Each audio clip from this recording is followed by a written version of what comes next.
Welcome back to the show. Let's go to line number 1. Trevor, you're on the air. Well, good morning, Patty. How you doing? Doing great. How about you? Oh, pretty good. You know, I'm from Stephenville, and I just wanted to talk a bit about about all the road disasters, I guess, we had on the weekend, and really what impact the windmill production is.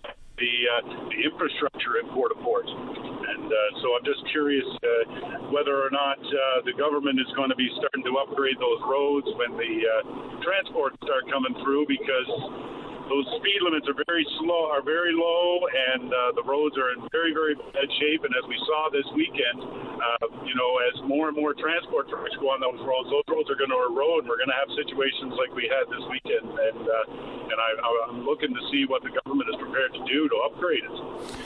That's a good question, because when you have increased traffic, especially when you're talking about heavy traffic, it comes to mind all of the product being shipped in and out of Harbour Breton, and the road is so bad on that particular route. Same thing, I guess, can be said for the activity that we'll see a lot of heavy vehicles and heavy equipment have to traverse those roads. I don't know what the plan is, but insofar as this past weekend, that boils back to the fact that we now understand quite clearly that some of the old culverts that have been in place for decades are too small. They're just unable to handle the water flow that we're seeing time and time again. Just think back to Ivan, for instance, the hurricane. First thing we did when we rebuilt is we upsized the culverts so that we had a fighting chance. Absolutely. And you know, Patty, I was shocked at the size of those culverts that went down there on Ruse's Brook. I mean, those were gigantic culverts. They looked to be as big as a house. And so you're right that in many communities we have these tiny, outdated culverts, and as we get more and more weather issues, that's going to happen. But, I was really struck by the size of those culverts that went out.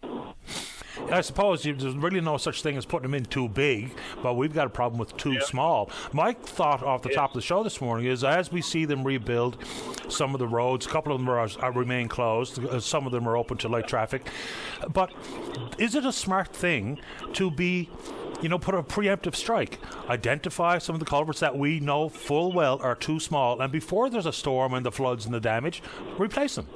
There might be a better cost savings on that front if you prioritize them, or put them on a list similar to what we do with roads. 5-year plan.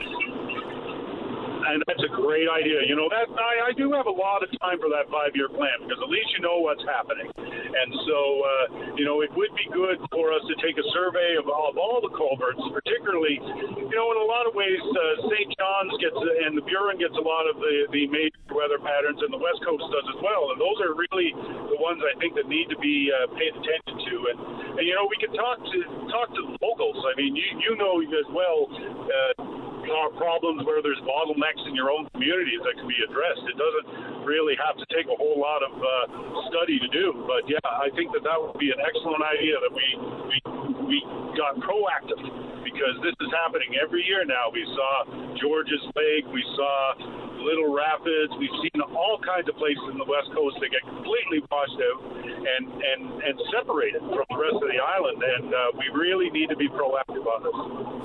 Water is the unstoppable force. We see what it does, and I would imagine if we do a cost-benefit analysis, replacing smaller culverts now will ultimately cost far less than trying to clean up and replace and rebuild roads and people losing their homes.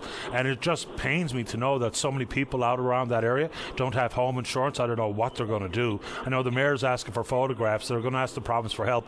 But boy, oh boy, imagine having to live through that over the weekend, knowing full well you don't have insurance for the rebuild. And boy, oh boy, that's terrible. What a disaster. Yes, and that is a big problem in Newfoundland as well, is that a lot of people don't have home insurance, and so I think maybe we need to have some type of public campaign to let people know about it, because in Port of Ask that was a very similar situation. Now the federal government stepped in and essentially gave everyone $250,000 or so they were all saved, but you can't save every person from every rainfall, and so as a result we really have to think about changing how we live here in this province in a lot of ways. I think the same can be said for fire protection. You know, there are small communities, we've seen this happen as well, small communities that you couldn't get consensus for people to be willing to chip in to pay for fire protection services. And what happened? Fires obviously are potentially going to happen. And what happened then?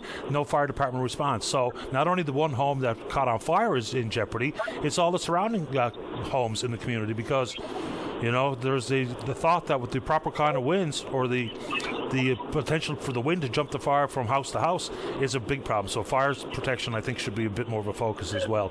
Trevor, I appreciate it. Yep. Okay, thanks, Patty. Have a great day. You too, man. All the best. All right, bye-bye. And so Trevor mentioned he's from Stephenville and talking about infrastructure upgrades that might have to happen when the potential for World Energy GH2 comes to pass. And so just as a reminder, it's just over a week from now. It's April 9th, where we're told the government is going to give us some idea about the future of that particular proposal. And when we talk about road network infrastructure, and if things like, for instance, the fixed link ever happen, because people focus in on the fact that, you know, whether or not it sees an uptick in traffic or economic uptick, I'll leave that up to you. But let's just say at some point in the future that someone gets that off the ground. Not to say it's good or bad, just as a concept. What doesn't get included in there is, you know, we can talk about Route 138 through Quebec that needs to be fully completed, and we can talk about building the link and how much it'll cost, what the toll might be, those types of things. But let's just say for folks who are the vocal proponents of that concept, what would that mean if what they think would be commercial and or individual passenger traffic would see that massive increase?